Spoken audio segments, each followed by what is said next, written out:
Welcome to Dining Delights. I'm Chef Chris, and today for our restaurant quality meal made at home, we are actually going to make Eggs Benedict from scratch. Traditional brunch dish, poached eggs, hollandaise sauce, English muffins, and we even have some Canadian bacon to go on top. Now, the first thing that's one of the most important pieces is obviously the base of our Eggs Benedict. So we are going to make English muffins from scratch today.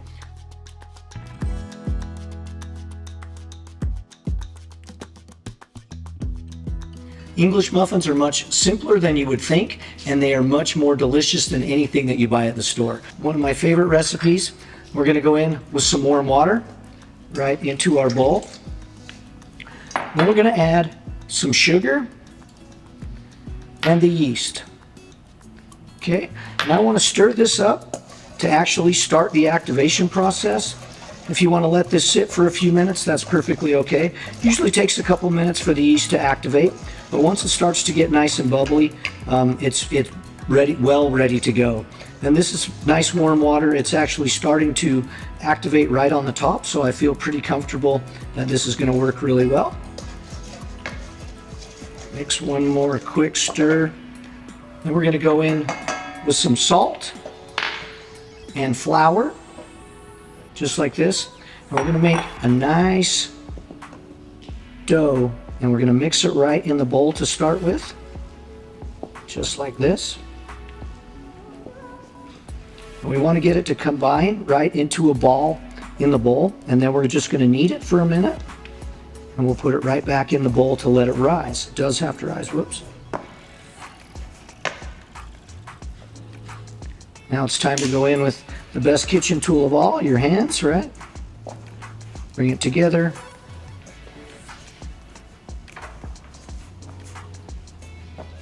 And it's a nice soft dough once it comes together, very smooth. We can get it right here. We're going to go right onto the counter. We're just going to knead it for a few minutes. The objective of kneading is we want to build those gluten strands to make it so it's nice and will hold together very well and has a nice crumb to it. We also want to let it rise so it gets nice and smooth. We're going to keep collecting all these pieces that we're missing. Now, if it starts to get too sticky, what I do is add some semolina flour. Semolina is a little bit better than regular traditional flour, and I'm just going to use just a touch, like that. Knead it. Get the dough nice and smooth.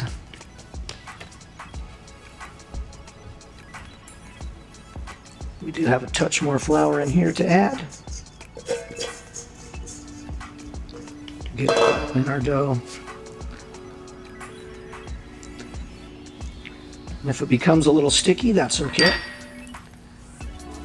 It's going to rise, and we'll be able to add some more flour or semolina if we need to. A little semolina here.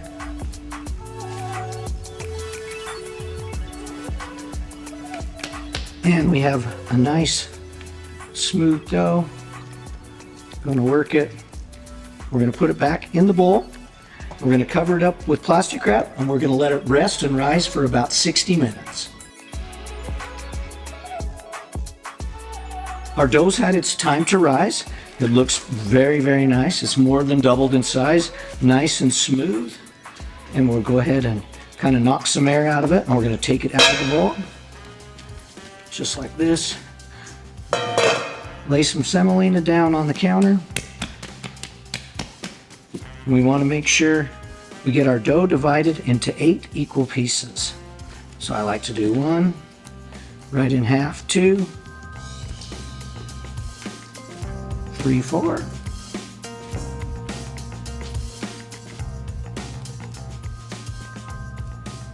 And they don't have to be perfect. They are all going to be very similar in shape. Now, I like to start out with something like nice like this. If you think of the size and shape of an English muffin, I'm going to go right there. Okay, just like that. And we're going to keep getting the same initial shape of our muffin. Okay. And the rounder they are, It's not very round. The rounder they are, the better off that they will look, more like a traditional style English muffin. So try and get them as round as you can.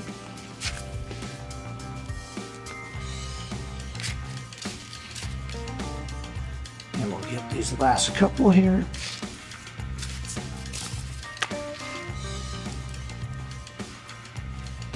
Okay. Now, I like to go with just a touch more semolina on the top, and then I can push them down. Make them a little bit flatter once they have that extra semolina. Okay, and then we're going to let these go, covered up with a tea towel for about 10 or 15 minutes, and they'll be ready to cook. One of the most important ingredients in Eggs Benedict is obviously the hollandaise sauce, right? So we have a quick recipe for a hollandaise sauce that you will absolutely love, and it's so simple.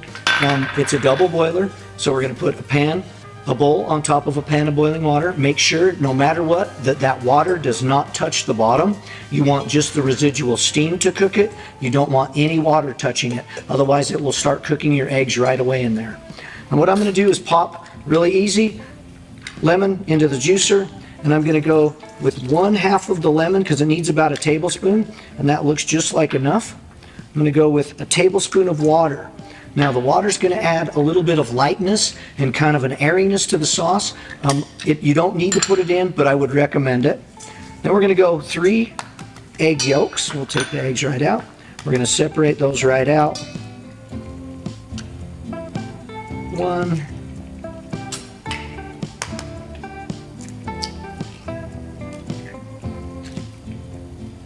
2, and of course big number 3.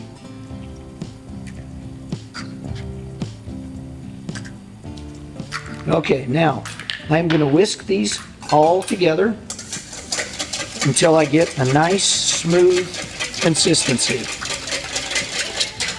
One thing I do like to do at this point, which is not in the recipe, is we want to just keep whipping until it's nice and light and has some air bubbles in it. I think those air bubbles really help that hollandaise set, and it gives it a little bit lighter texture. Then we're going to go onto the double boiler. You may need a towel because sometimes the bowl does get hot. And we are going to start getting our eggs to thicken up. And they will thicken up pretty quickly. And you will notice it'll start to get kind of like you're thickening a sauce, or the texture of maybe ketchup or mayonnaise is what we're looking for to start. And as soon as that starts to thicken, we're going to add some of our butter. I'm going to bring the butter right over here.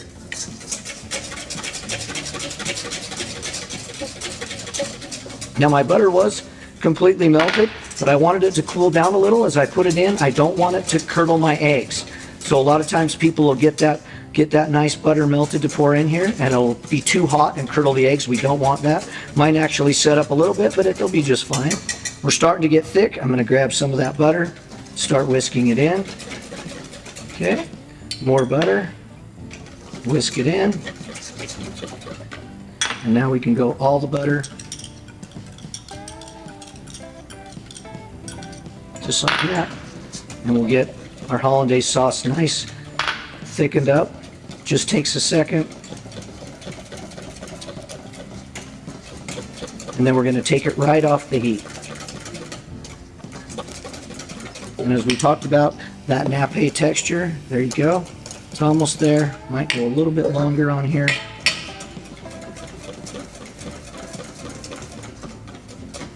Constantly stirring. The constant stirring is a requirement to make sure that this sauce doesn't break. And when I mean broken, you will be able to see the difference between the sections of butter and the sections of egg. They will actually completely separate. And here we have hollandaise right here.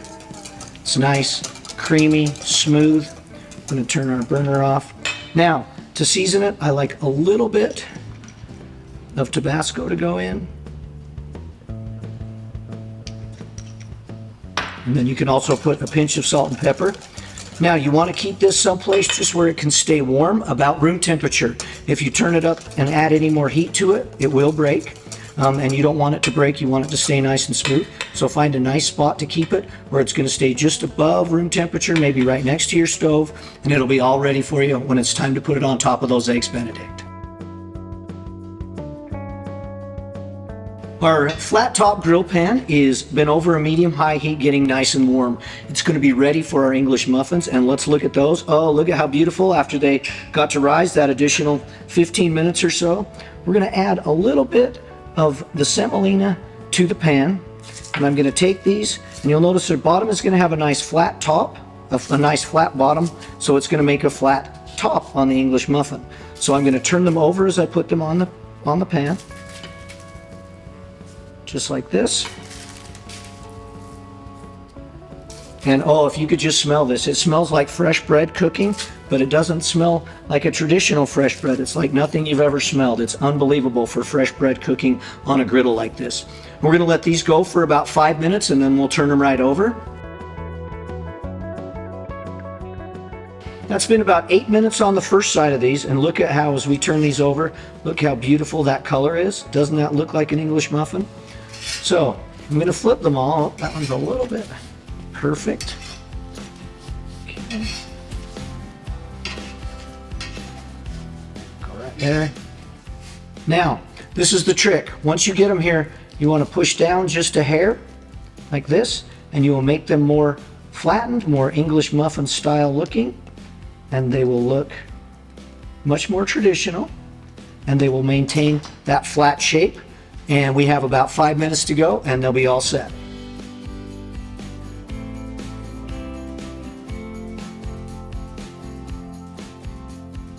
Our English muffins look like they're all done. The time is up. We're going to take them all off here and get them right onto a plate. Look at those, how beautiful those look. Doesn't get much better than that.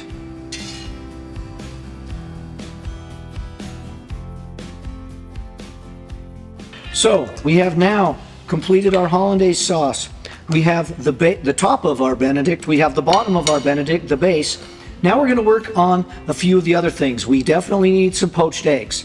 Now, as a chef, I get a lot of questions about poached eggs all the time. How do you do it? What's the best way? And I'm here to show you the absolute easiest, almost foolproof method for poaching eggs. And that is a saute pan with some water in it, nothing else.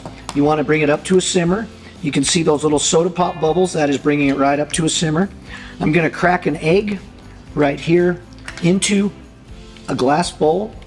I'm going to take that glass bowl and I'm going to put it in the water, and I'm going to let some of that water go right into it. Then I'm in turn going to wait till the egg starts to set, and I'm going to roll it right out into the pan like that. Okay, now I'm going to do the same thing, and I'm going to get 3 eggs in there.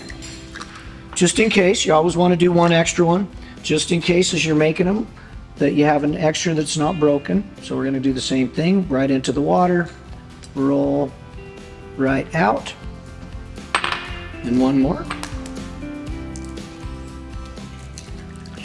Now what this process does is helps hold that whole egg together as it starts the cooking process, so you don't end up with a big swirl of stuff.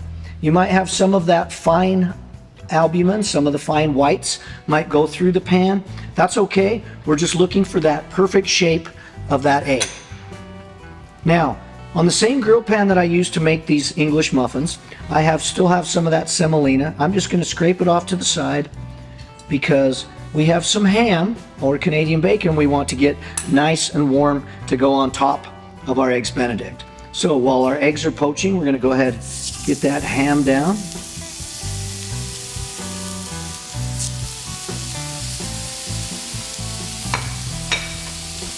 Now we want to get a nice sear on this, get it warmed all the way through.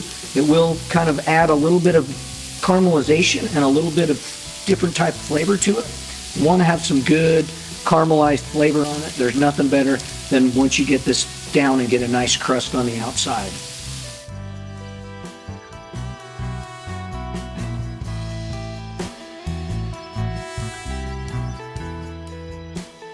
All right, we'll get this Canadian bacon flipped. Just like this. And time to start building our Eggs Benedict. So we need a nice base. We're going to cut open one of these fancy English muffins we made. Okay, you can see perfectly delicious. A little bit soft, but they're going to be just fantastic. We're going to take our ham right on top, just like that. Going to go in, grab our egg. You can see that white is just set perfectly. Drain it well. Going to go right on top of that one, and we'll pick the best looking one here. And you can see how easy these are and how pretty they look and how they were so simple to do. Now we got to get our hollandaise sauce right up on top of that, just like that. Just a touch more. And then traditional garnish, some paprika over the top. And we have delicious brunch, no mess, no fuss, a lot of fun, and your friends will be super impressed.